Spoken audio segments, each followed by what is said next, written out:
Welcome back to your Optavia LifeBook audio channel.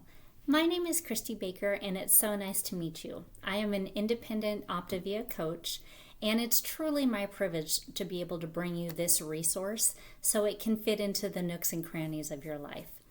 Today we're going to be reading starting on page 295 and this is in element 15 and I'm titling it part 4. It's quite a long chapter, and so my goal is to break it up into just little bite-sized pieces so you can get the information, chew on that for a little bit, and then go back for more.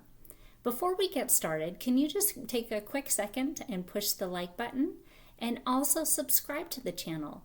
I'd love to have your comments and feedback, and that way you'll be notified of when the next video comes out. All right, let's go ahead and get started today. Protein should be 25% of your 9-inch plate.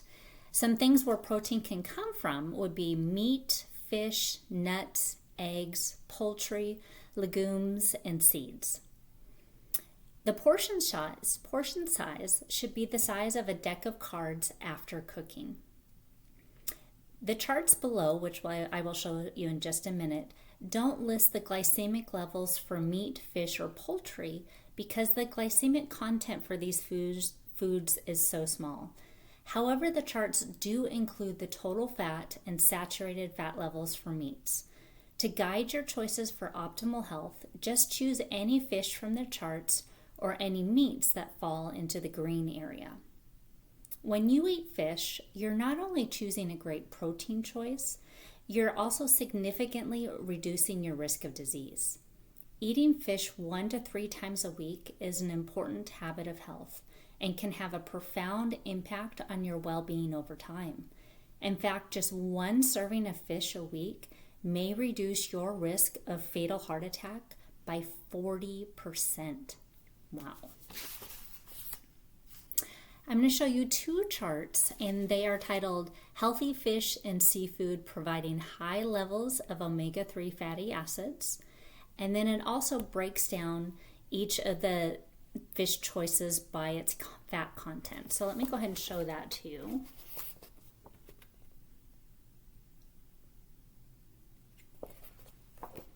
And you can reference that on page 296 in your LifeBook. And what I'd like you to do is to take those options and text yourself a few of those choices that you would like to put on your grocery list for the next time you're at the store. You can go ahead and do that now. Okay. An important habit of health is to lower your consumption of red meat. But if you're like me, once in a while, a need for that savory taste of meat just to minimize, I like to have that savory taste of meat, and it's important to minimize the amount of saturated fat so that you can enjoy this great protein source and stay healthy. So over here in the next chart on page 297, we have the fat content from meat. And if you remember his progression, staying in the green is what helps you keep lean. So it goes dark green, light green, yellow is a once in a while, and the red should be avoided. Okay, so let me show you that chart.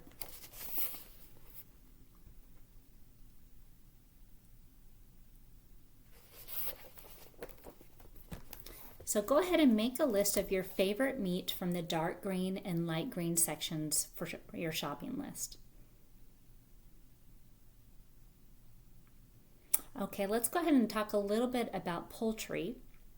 And that can be chicken, turkey, or other forms of poultry are healthier choices than red meat.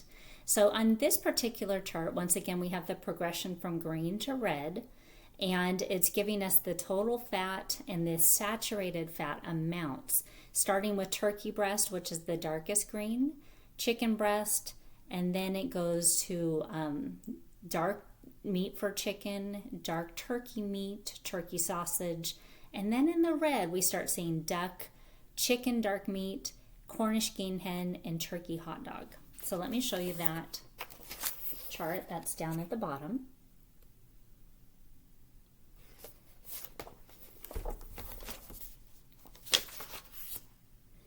And again, go ahead and take just a few minutes and text yourself what kind of things you'd like to put from those dark green sections onto your grocery list. A final piece of advice. Free-range organic poultry can help you avoid antibiotics and growth hormones that are given to many commercially raised birds. Eggs, which is in part 2.5 of Dr. A's Habits of Health, Choosing Wisely. Just a little heads up about eggs. He says you should still limit your daily intake of dietary cholesterol to 200 milligrams, the amount in one small egg. There's no limit to the amount of egg whites you can eat, though, as long as they fit into 25% of your plate devoted to protein.